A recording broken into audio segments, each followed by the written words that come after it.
Monsieur le président, mes chers collègues, rappelez-vous, je cite, « Je ferai tout dans les 5 années qui viennent pour que les électeurs n'aient plus aucune raison de voter pour les extrêmes. » Telle était la promesse d'Emmanuel Macron, élu président de la République au pied de la pyramide du Louvre le 7 mai 2017. 7 ans plus tard, le RN, ex-FN, est en tête des élections européennes, l'Assemblée nationale a été dissoute et le nombre de députés d'extrême droite a explosé, passant de 8 en 2017, 89 et puis maintenant 140. Outre une débâcle électorale pour le camp présidentiel, c'est un véritable chaos démocratique dans lequel nous avons été plongés le 9 juin par le caprice vengeur d'un homme vexé. Le maître des horloges est devenu un enfant roi qui a cassé son jouet, la République. Rien d'étonnant, me direz-vous. C'est ce même président de la République qui a voulu enjamber l'élection présidentielle en 2022 et escamoter les élections législatives qui ont suivi. C'est le même qui a brutalisé les institutions du pays et qui a voulu les contourner avec des gadgets improductifs. Le fameux grand débat, les conventions citoyennes, le CNR ou encore les rencontres de Saint-Denis. Tout cela au lieu de s'appuyer sur les outils normaux, le Parlement ou le CESE. Tout cela au lieu d'écouter le peuple qui souffrait et qui grondait.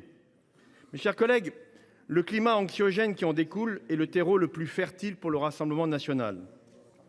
Les dernières législatives nous ont appris que ce sont désormais 12 millions de nos concitoyens qui, de peur du déclassement, de la relégation, de l'isolement, votent pour l'extrême droite, et ce de plus en plus par adhésion, une adhésion assumée.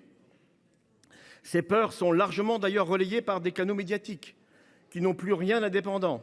L'utilisation de médias à des fins de propagande électorale est flagrante et ce glissement est évidemment très dangereux pour notre démocratie. Le Parlement devra s'en saisir, y compris peut-être en prenant en compte les conclusions de la commission d'enquête que nous avons portée ici au Sénat sur la concentration des médias. Désormais, des millions d'électeurs sont convaincus que le RN est la seule alternative. À force de ne vouloir débattre qu'avec le RN, le désavoué Emmanuel Macron a installé dans l'esprit des Français l'idée mortifère que le couple Le Pen-Bardella était le seul opposant efficace à sa politique. À nous de montrer qu'une autre voie existe. Le Front républicain a guidé notre action dès le lendemain du premier tour. Il a permis d'éviter le pire avec le soutien des 2/3 de nos concitoyens. Eh bien, nous, hommes et femmes de gauche, n'avons pas de leçons de pureté et de fréquentabilité républicaine à recevoir. Aucune porosité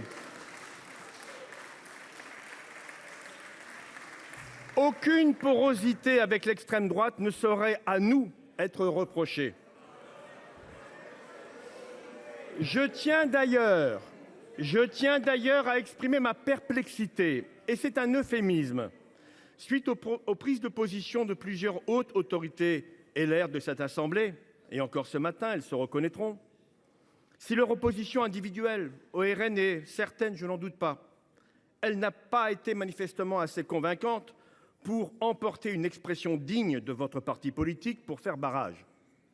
Permettez-moi de vous rappeler, mes chers collègues, que 24 candidats LR, donc la moitié de votre groupe à l'Assemblée nationale, ont été élus contre le RN, pourtant favori à l'issue du premier tour, grâce au désistement républicain sans faille des candidats du nouveau Front populaire.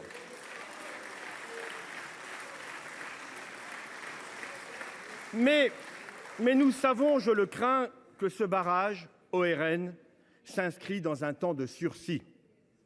Il nous faut donc formuler de nouvelles réponses sur l'insécurité sociale, territoriale comme institutionnelle.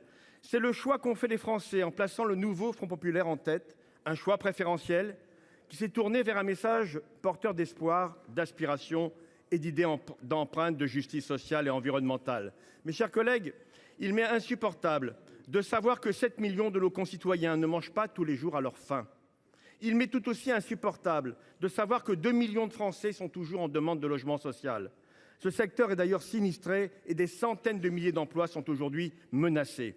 Avec la même détermination, nous demandons l'abrogation de la réforme unique des retraites, la hausse des salaires, donc du pouvoir d'achat, l'accès aux soins pour tous et notamment au secteur rural, la réinstauration d'une police de proximité, le rééquilibrage d'une fiscalité injuste qui grève le budget des ménages les plus modestes, mais préserve le patrimoine des plus aisés.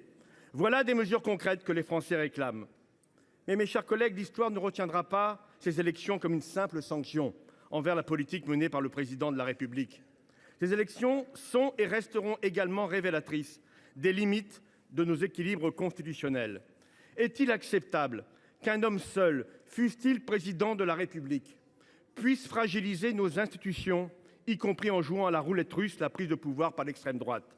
Un président de la République pourtant élu par défaut, grâce à un front républicain qu'il a balayé d'un revers de main en 2017, qu'il a balayé d'un autre revers de main en 2022 et qu'il néglige en 2024. Après avoir passé 7 années à s'affranchir des contre-pouvoirs, à maltraiter les corps intermédiaires, Emmanuel Macron veut désormais contourner le choix du peuple et ne pas tirer les conséquences de la sanction que lui a infligée le pouvoir ultime, le pouvoir des urnes. Je termine, Monsieur le Président. Emmanuel Macron a mis en exergue ce qui pouvait arriver de pire. Oui, un homme seul a été capable de tordre la Constitution. C'est en cela que j'affirme que notre système est à bout de souffle. C'est à nous d'agir, à nous d'entendre la lassitude de nos concitoyens, d'incarner les améliorations à apporter à notre République, insuffler de nouvelles formes de gouvernance. Mes chers collègues, il faudra réformer nos modes de scrutin, c'est indispensable. Il faudra rééquilibrer nos institutions, c'est inévitable. Il faudra construire un nouveau cap politique, c'est inéluctable. Il en va de l'avenir du pays. Cet autre chemin pour réparer une société fracturée est possible. C'est celui que nous voulons pour les Français, un chemin d'apaisement, d'autorité, de justice et de démocratie.